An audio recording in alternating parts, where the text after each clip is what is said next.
Welcome to view point. ఈ రోజుల్లో అధిక కొలెస్ట్రాల్ సమస్య సర్వసాధారణమైపోయింది. పెరిగిన కొలెస్ట్రాల్ ని చాలా మంది సకాలంలో గుర్తించలేరు. దీని లక్షణాన్ని చాలా మంది ఆలస్యంగా గుర్తిస్తారు. దీని కారణంగా గుండెపోటు, స్ట్రోక్ ప్రమాదం గణనీయంగా పెరుగుతోంది. సాధారణంగా కొలెస్ట్రాల్ రెండు రకాలు ఉంటుంది.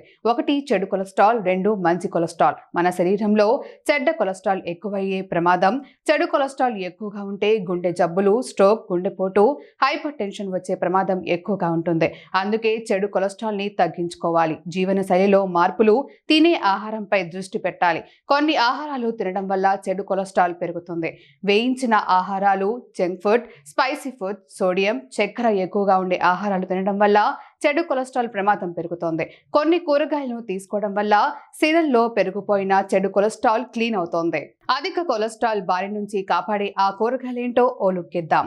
పాలకూర పోషకాలతో నిండి ఉన్న ఆకుకూర. ఇందులో విటమిన్లు, ఖనిజాలు, యాంటీ ఆక్సిడెంట్లు పుష్కలంగా ఉంటాయి. ఇందులో ఉండే ల్యూటిన్ చెడు కొలెస్ట్రాల్ ను తగ్గించడంలో సహాయపడుతుంది.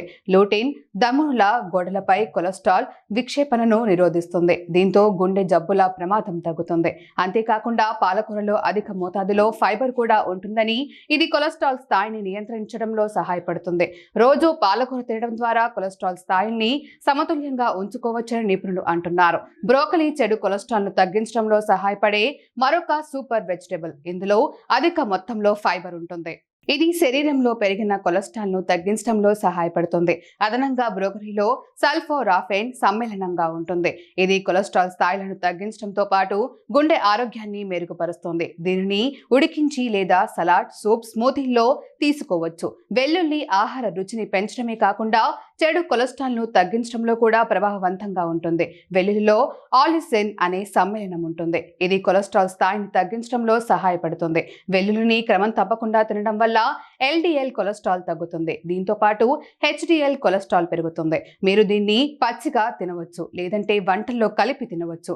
కావాలంటే సూపులు, తేనెతో కలిపి కూడా తినవచ్చని నిపుణులు చెబుతున్నారు.